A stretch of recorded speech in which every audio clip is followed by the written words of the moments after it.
Well, taking over as the 10th host of Oklahoma Gardening in its 32 years is Kim Rebek. Hey Kim, welcome to the show.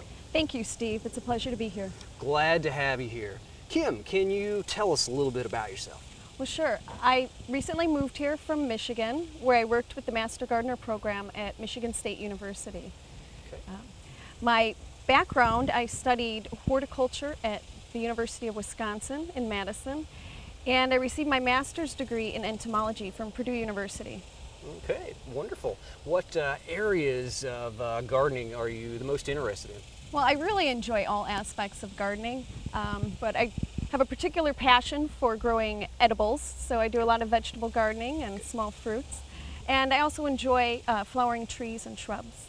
Okay, wonderful. Well, with that, I just would like to hand to you the ceremonial Oklahoma Gardening host trowel, and I look forward to watching you as the new host of Oklahoma Gardening. Thank you, Steve.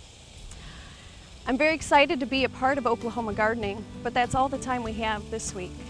Be sure to tune in next week for my first episode of Oklahoma Gardening.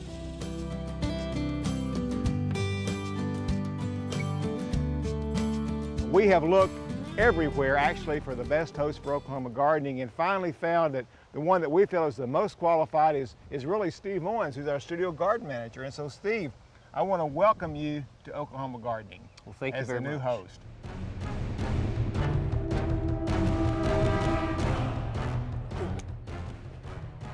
Hello, welcome to this week's edition of Oklahoma Gardening. I'm your host, Steve Owens.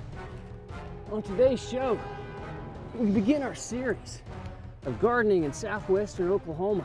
In the last 4 years, when we've brought you gardens from the 4 corners of Oklahoma, we've always featured some of the natural areas and some of the native plants from these regions, up and swept away by giant pterodactyls or pteranodons.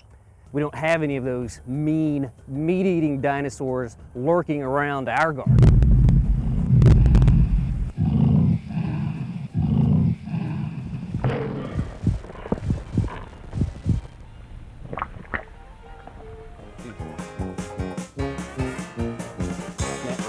I highly recommend a trip here to Bouchard Gardens. It's on Vancouver Island, near Victoria, just a short ferry trip over from Vancouver, Canada. You know, I got this last spring, and I really like this brand. So what do you think about it? The brand is okay. I love that it's oil-free. I love that it has the UVA and the UVB, but if it was last year's, throw it out. Okay. It's not any good. Thanks, Steve Owens from Oklahoma Gardening Television. Welcome to the Deep South. Thank you so much. Thanks a lot for having me, and I'm truly enjoying my time here in beautiful Mississippi. Well, I'm glad that you're here. Make sure you read the label to see if poison ivy is labeled on the label. That doesn't make sense. And, can you tell me about maybe this one right up here? That is a pagoda. Japanese pagoda? No. Yeah, pagoda tree. Pagoda tree? Yeah. Off of your head and your face. If there are any little breathing hose, you can just put a piece of tape over those. Warm up those fingers. Panhandle.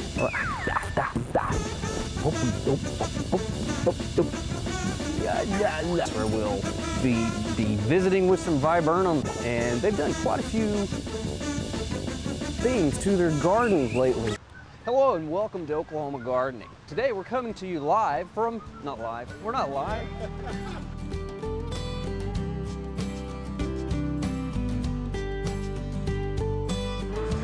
And Steve Owens for Oklahoma Gardening, aired by Oklahoma Educational Television. I hope you've enjoyed this episode, and be sure and come back next week to see what we have in store for you. For Oklahoma Gardening, I'm your host, Steve Owens. We hope you've enjoyed this classic from the Oklahoma Gardening Vault. Remember, even though these tips and techniques are timeless, there's always something new to learn in the world of gardening. By subscribing to both Oklahoma Gardening and OK Gardening Classics, you'll have access to a wealth of gardening knowledge, both classic and contemporary.